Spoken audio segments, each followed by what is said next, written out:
صاحبوں، اکثر اوقات جو نئے والدین ہوتے ہیں جن کے بچے ابھی چھوٹے ہوتے ہیں یا بڑے ہو رہے ہوتے ہیں، ان کے درمیان بڑی بحث چھڑی ہوئی ہوتی ہے تربیت کی، کہ بچوں کی تربیت ایسے کرنی چاہیے، میں نے ایسی تربیت کی، میں نے ویسی تربیت کی۔ بلکہ اکثر پاکستانی کہانیوں اور ڈراموں اور سوسائٹی میں اکثر آپ سنتے ہوں گے، تم میری تربیت پہ سوال اٹھا رہے ہو، تم نے میری تربیت پہ سوال اٹھایا۔ صاحبوں، آپ تاریخ پہ نظر دوڑا لیں۔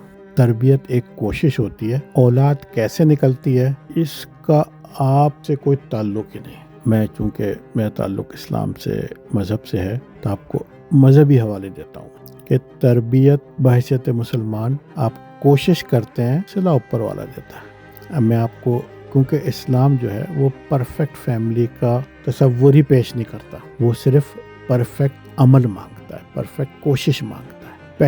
سب سے پہلی آپ کی فیملی آدم علیہ السلام، قابیل بیٹا حابیل کا ہے، اسے تو میں نے قتل کر دیا۔ یہ آپ کی پرفیکٹ فیملی، آپ فیملی تھی۔ آپ کا خیال ہے کہ آدم علیہ السلام نے، بحیثیت مسلمان ہمارا جو بلیف ہے، انہوں نے کبھی اچھی تربیت نہیں کی ہوگی اپنے بچوں کی؟ دوسری فیملی نوح علیہ السلام، 950 سال ساری دنیا کی تربیت کرتے رہے، کوشش کرتے رہے۔ جب کشتی بنائی، طوفان نوح آیا، تو اپنی بیوی اور اپنا بڑا بیٹا ہی نہیں آیا۔ انہوں نے کہا کہ اے خدا ان کو بچا لوں، اس نے کہا نہیں، یہ میری مرضی ہے، میں نے ان کے دلوں پہ مہر لگا دی۔ آپ کا خیال ہے 950 سال انہوں نے گھر میں کوئی تربیت نہیں کی ہوگی؟ تیسری یعقوب علیہ السلام، ان کی فیملی جو عموماً فیملی کہلاتی ہے اور پیغمبروں کی فیملی۔ ہاں جی بیٹا یوسف کہاں ہے؟ اسے تو جانور اٹھا کے لے گئے۔ یہ آپ کی تیسری پرفیکٹ فیملی تھی۔ تو صاحبوں، دین کبھی، اسلام یا کوئی بھی فلسفہ کبھی گارنٹی نہیں دیتا، اسے پرفیکٹ فیملی نہیں، پرفیکٹ کوشش چاہیے ہوتی۔ آپ کا کام صرف کوشش کرنا ہے۔